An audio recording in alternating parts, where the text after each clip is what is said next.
So it's my pleasure to welcome our three subject matter experts for our next panel: Toby Brewer from Tacoma Power, Eric Heidmann from Bonneville Power Administration, and Deanna Henry from the Oregon Department of Energy.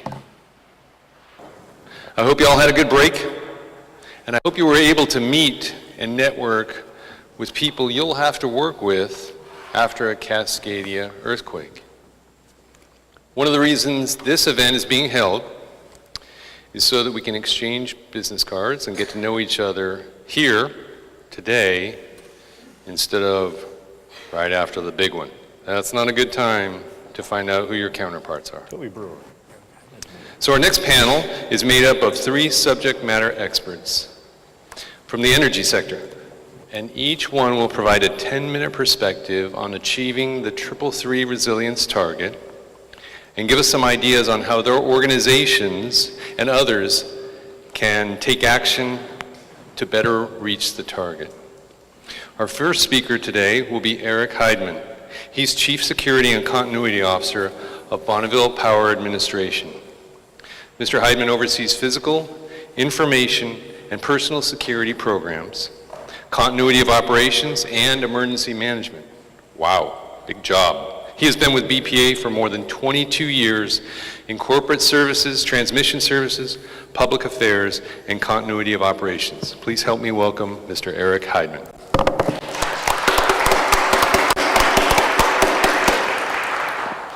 Thank you. I might not even have 10 minutes worth, but I'll give it my best shot here. So if you've ever heard of Bonneville Power, just a little background. BPA is a federal power marketing administration.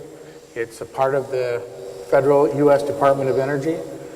We market power from 31 federal dams on the Columbia and Snake River systems with a nameplate maximum capacity of about 22,000 megawatts.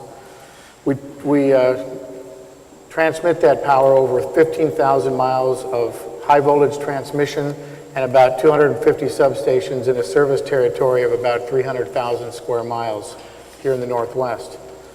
We are in all or part of 8 states: Oregon, Washington, Idaho, Western Montana, and small portions of Wyoming, Utah, Nevada, and California. So since BPA first hung its first wire back in the late 30s, we've been coming up with plans on what to do in case it fell down. And we've been doing that ever since. BPA has been seismically hardening the system in the Northwest since the mid-80s. We've completed an extreme hazard assessment, which includes other things such as ice, wind, earthquakes of our entire system. In 2013, we hardened all of the transformers west of the Cascade with seismic anchors, and in 2014 we're anchoring all of the transformers west of the Cascades and east of the Cascades, in the little bit less vulnerable area.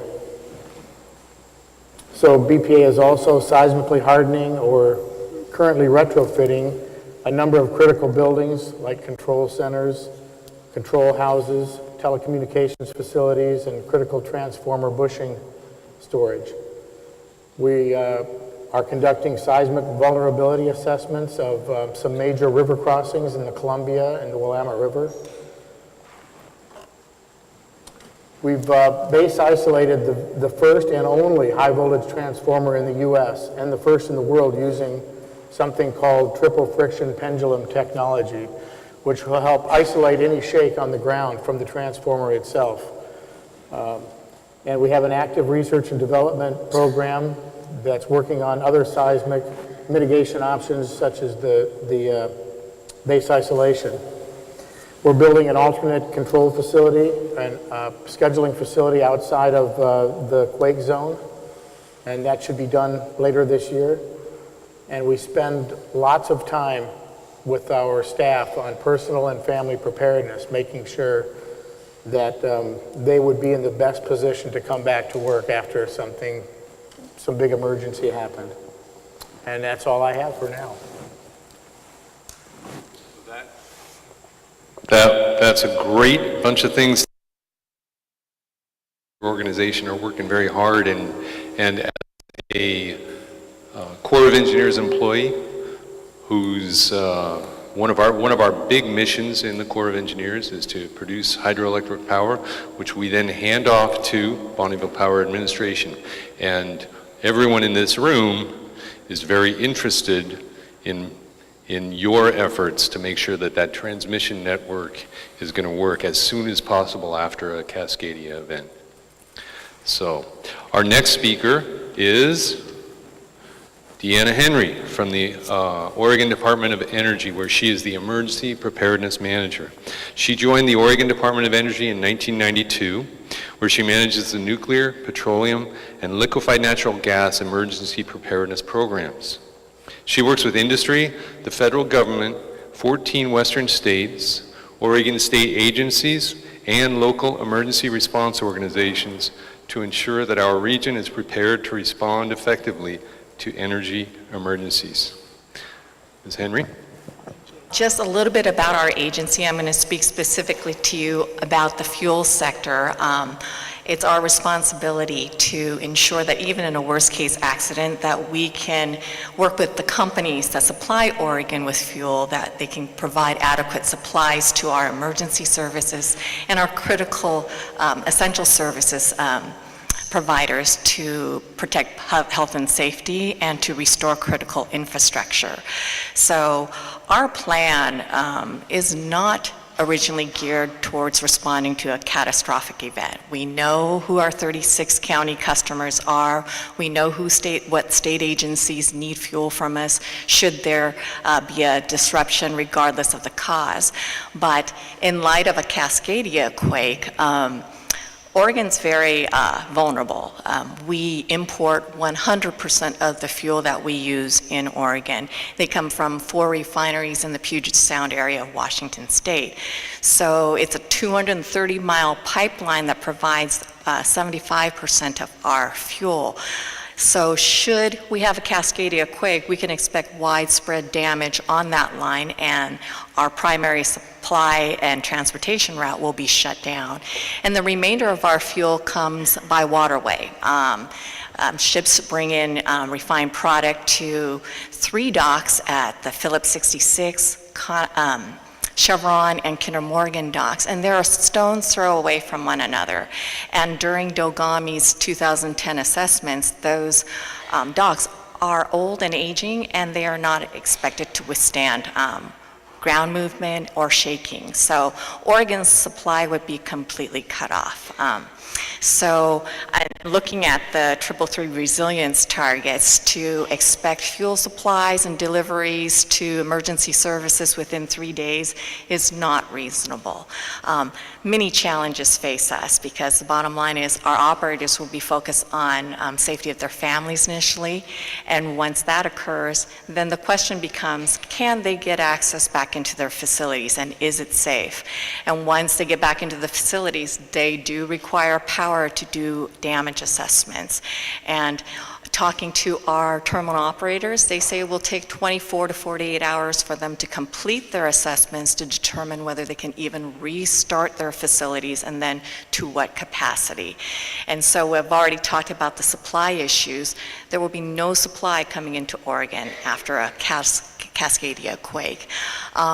So we're going to be reliant on the fuel that we have on reserve, and at any given time we have about a week's worth of supply.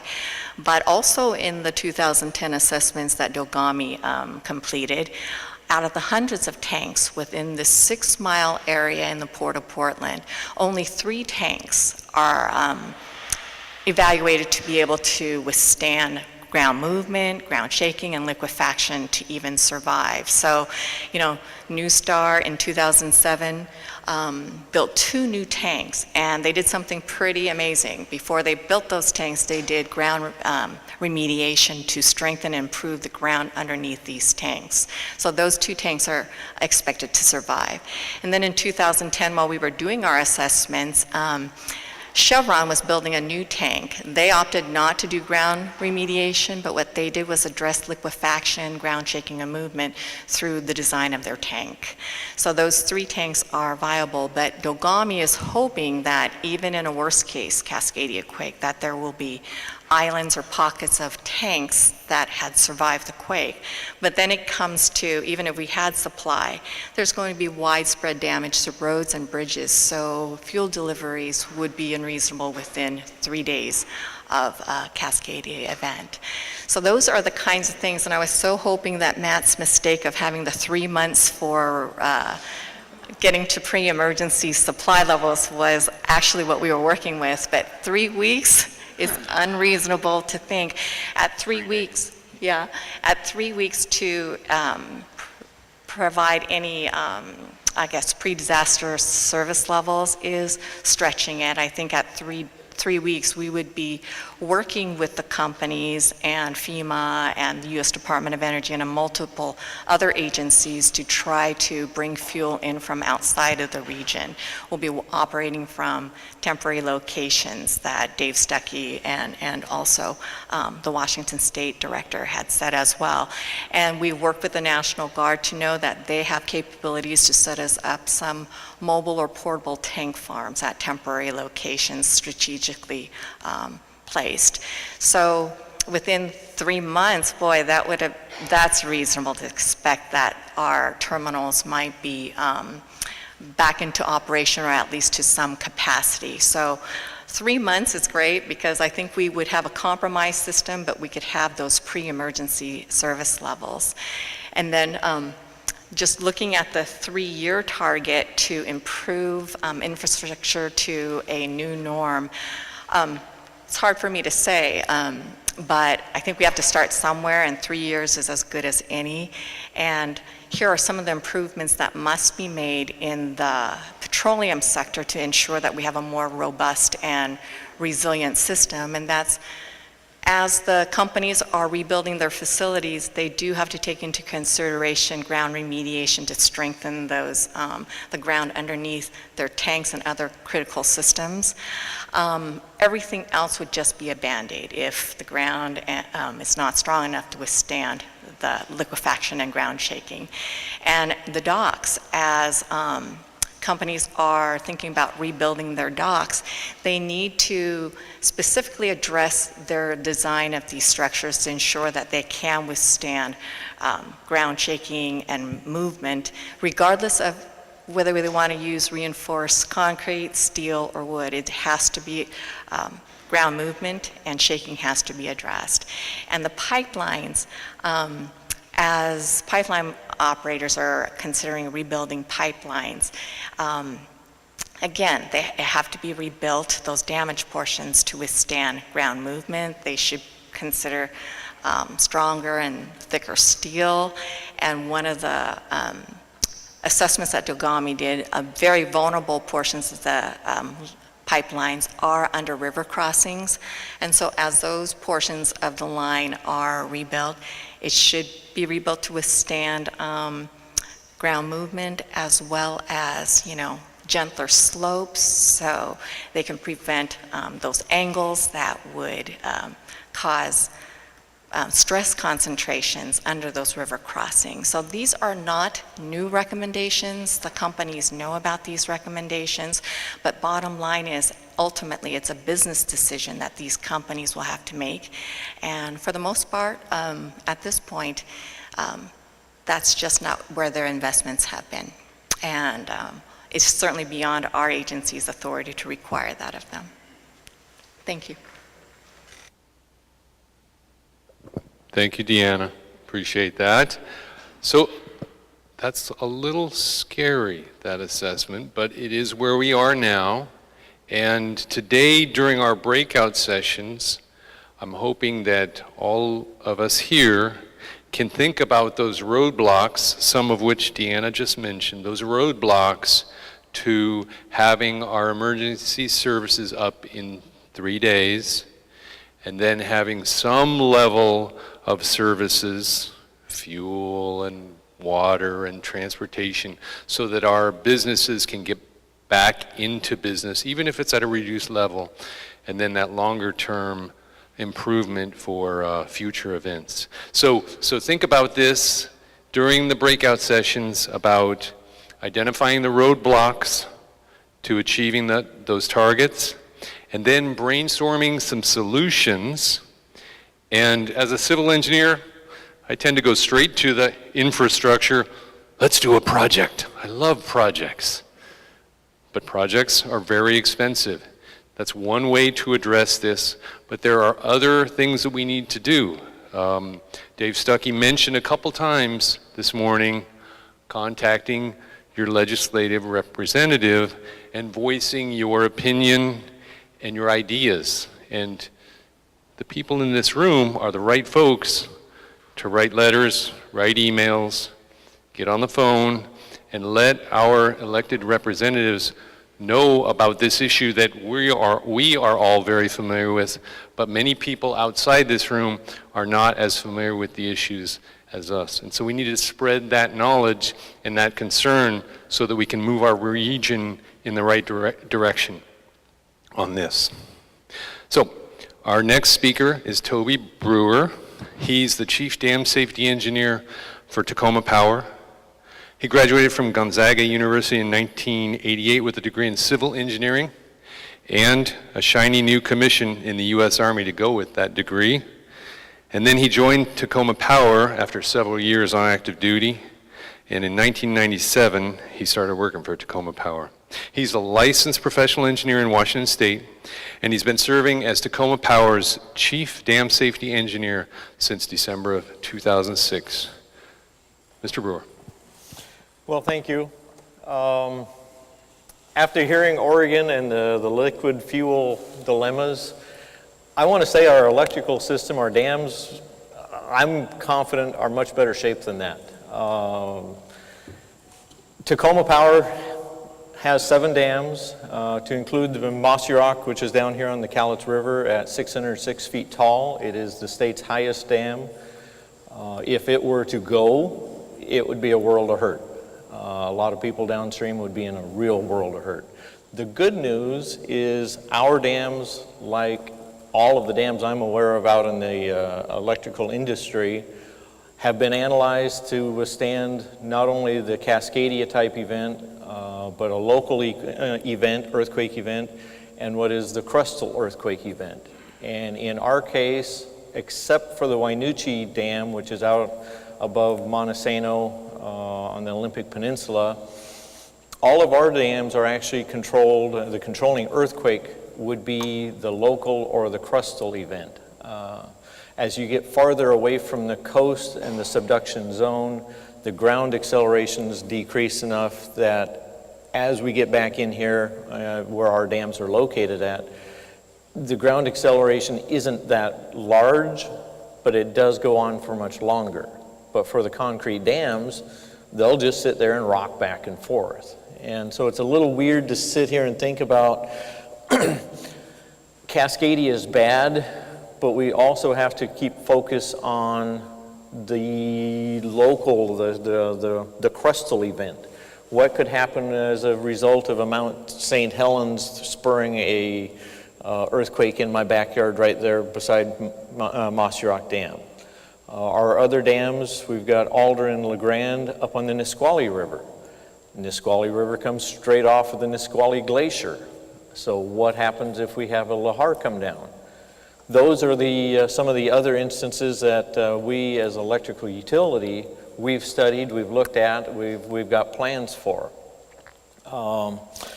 We're regulated by the Federal Energy Regulatory Commission, the FERC, and so they require all of the FERC licensed facilities to go through and have emergency action plans. In those plans for Tacoma Power alone, we send out booklets to every one of the outside agencies that might be impacted. That includes a total of 62 outside agencies that we currently have annual drills with. Because our facilities are, like I said, on the Nisqually River, down here on the Cowlitz River. We have 2 up on the Skokomish River up in Mason County, and then out there with Wainuchi out in Grays Harbor. So we're spread out quite a ways, and so that brings in the state, the counties, the federal organizations. With the Cowlitz project in Mossy Rock, we actually coordinate with, okay, I can't remember the name of the county just across the river from Longview. But if we were to have issues with Mossy Rock, it would also impact, as that flood wave would hit the Columbia River, it's going to go straight across the river and go up and over the top of that dike. But there again, all of our studies, all of the engineering studies and analyses show that the dams will withstand those earthquakes. So with that part of it, we're good. Going to the electrical side of the house, so I am not as confident that everything will be back up and running emergency services in 3 days. I think that's a little bit of a pipe dream. No matter how prepared we are, we can prepare, and there's always something else that's going to jump up in there and come to play. It's a good target, it's a good goal to aim for, but I think we need to really be stressing to the people out there that they need to be having, instead of 3 days of food on hand, I'm thinking it needs to be closer to 7 to 14 days that they need to be on their own. What else? But like I said, for the physical structures of the dams, those I'm pretty confident will withstand. You look across the world, I only know of one gravity dam in China, Taiwan, that the fault went right through the middle of the dam itself. You can't help that one. When half of your dam jumps up 30 feet taller, that's a little bit of a flood wave. But otherwise, the dams, I think, are in pretty good shape. The electrical systems and the distribution system and the challenges of the BPA to get us all back up online afterwards, that'll be quite a challenge. And fortunately, BPA has got the Black Start plans and all that down there to bring us all back up online. So. Thank you. Thank you very much. Yes, let's give our panelists a round of applause.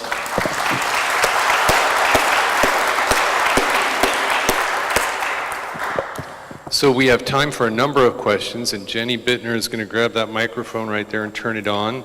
And if you have a question for one of our panelists, please raise your hand and Jenny will get that microphone over to you so we can all hear your question.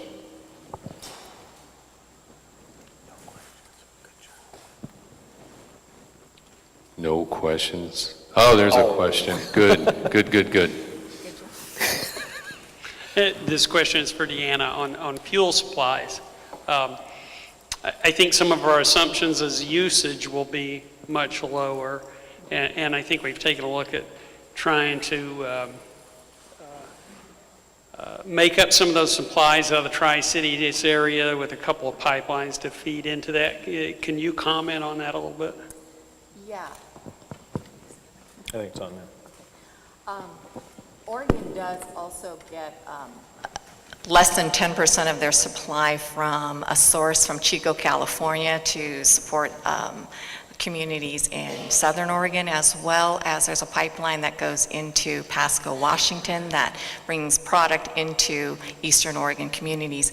It's just those refineries are at capacity. Those pipelines are at capacity, so to expect them to provide additional fuel to meet our demand that we've been told is not very reasonable. So it will be working with all these federal agencies and military agencies to bring the bulk of our product from outside of the region. There was a question in the back.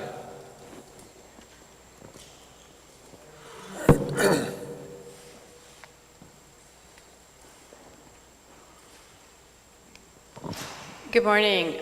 My question is for all the panelists. I was wondering if you have heard of any states that are incentivizing enhancement of infrastructure for critical services through maybe like tax breaks or tax programs that would enable companies to do this work maybe a little bit more quickly? I haven't. I think in our case, and across for the industry in general, with the international building codes, all of the transmission towers, anything new for sure is built to the new seismic standards. A lot of the retrofits are done to build them to the international building codes now. And that code is designed, established based off of disasters worldwide. You know, we learn it, we as engineers learn from previous disasters. We build something, we make assumptions, we build it. Mother Nature comes along and we realize that she's still stronger than we are. And so then we revise the connections. You know, I sit here and I look up here at this building up above here, and that this was state of the art in 1930s probably. And how many of these things would have been changed, you know? And so today's codes that we're building to are so much more robust, and it is just the standards that you will build to those codes if you're going to it, so. That's a great question, and I'd like to discuss that, and then Jenny will get the microphone to you, ma'am. But before we go on to our next question, I really like the idea of incentives to achieve greater resiliency. As everyone who knows, everyone who's driven across Eastern Oregon and Washington, you've seen hundreds and hundreds of windmills. And those windmills just didn't sprout up out of the ground. What happened was there was a pretty major incentive program put forth for wind power. So we can make changes in various ways, and one way is provide tax incentives, which can be the carrot, or we can look at the stick. Sometimes the stick works better. But there are various ways that our government can promote resiliency, and that's something that I'm very interested in.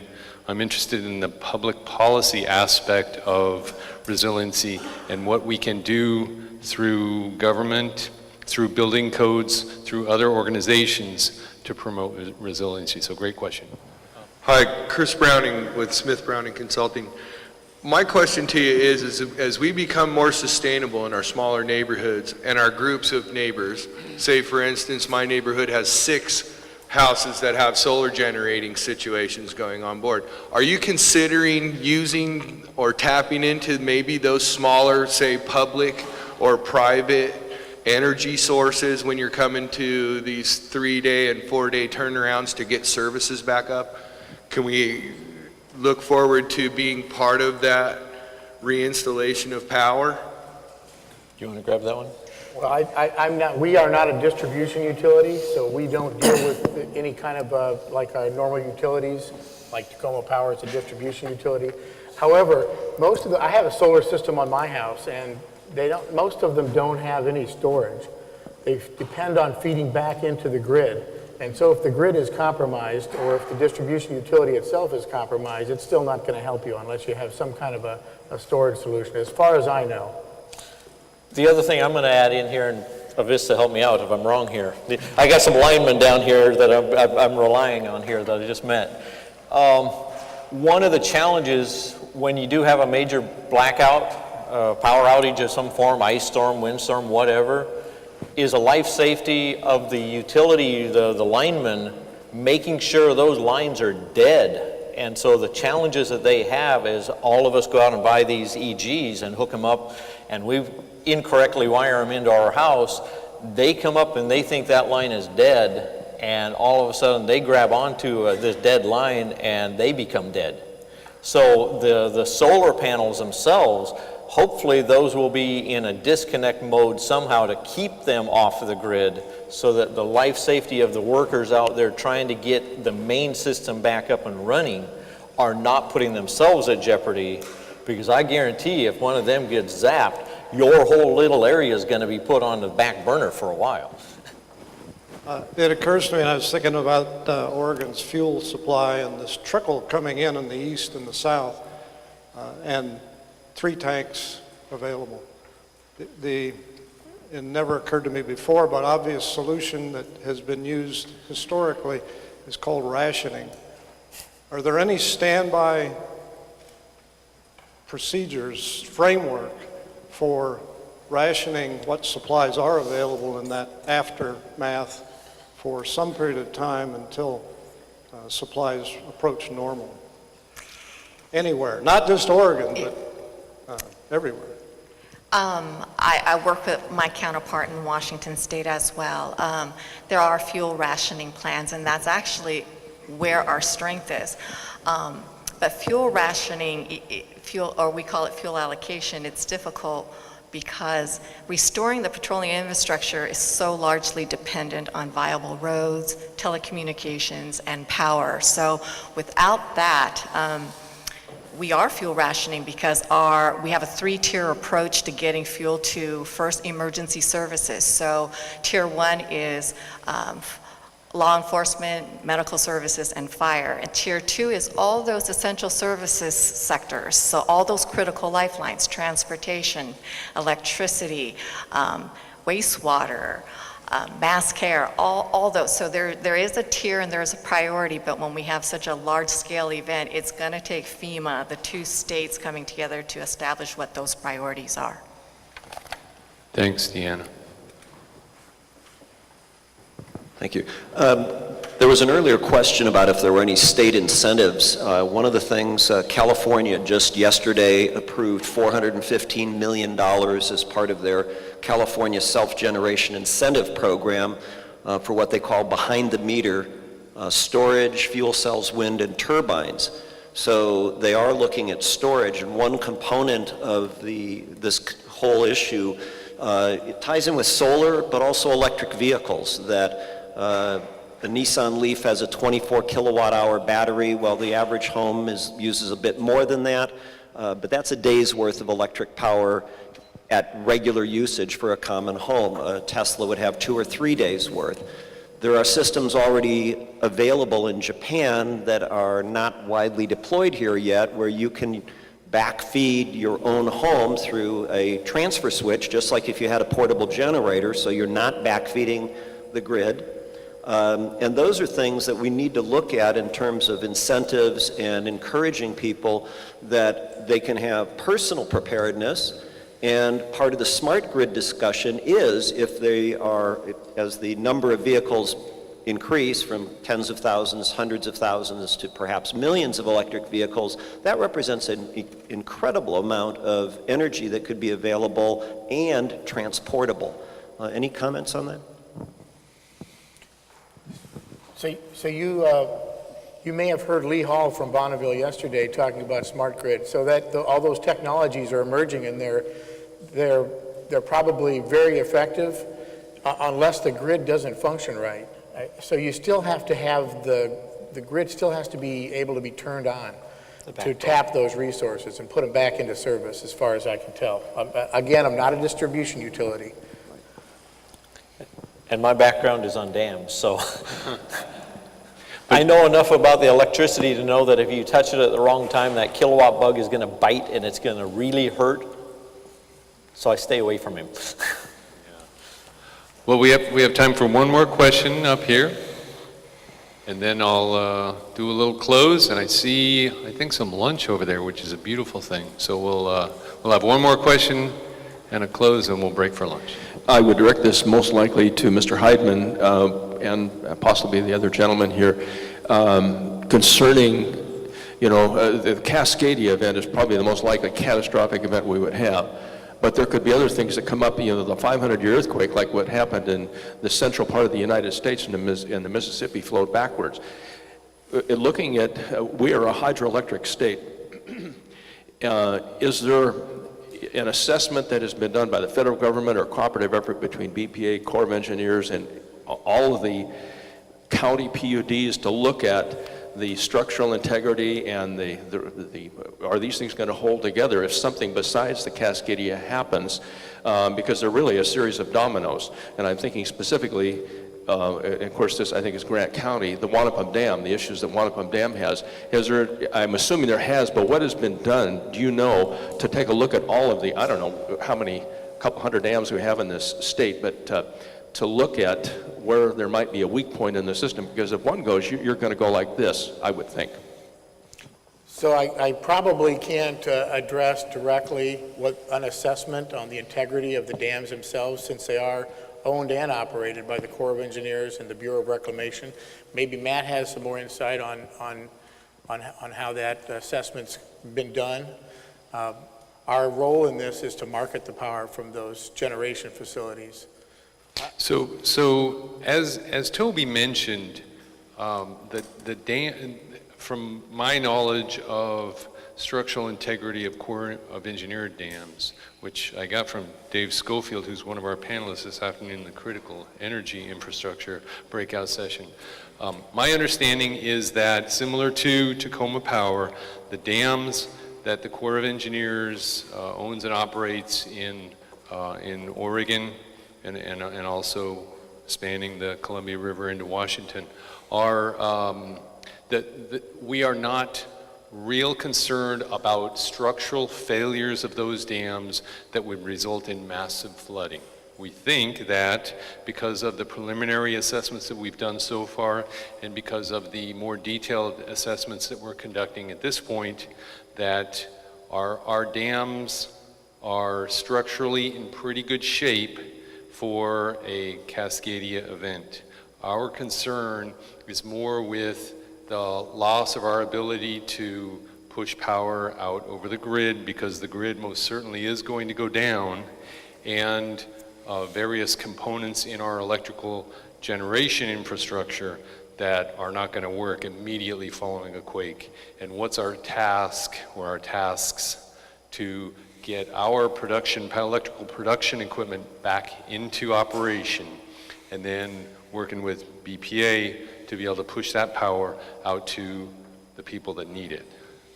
And Mr. Schofield will be in the critical energy infrastructure breakout session this afternoon, and his level of knowledge on this is extremely deep and broad, and he will be able to address that in more detail. So thank you to our three panelists. We really appreciate your perspective and your expertise and all your hard work on this issue. I just wanted to close by saying two things.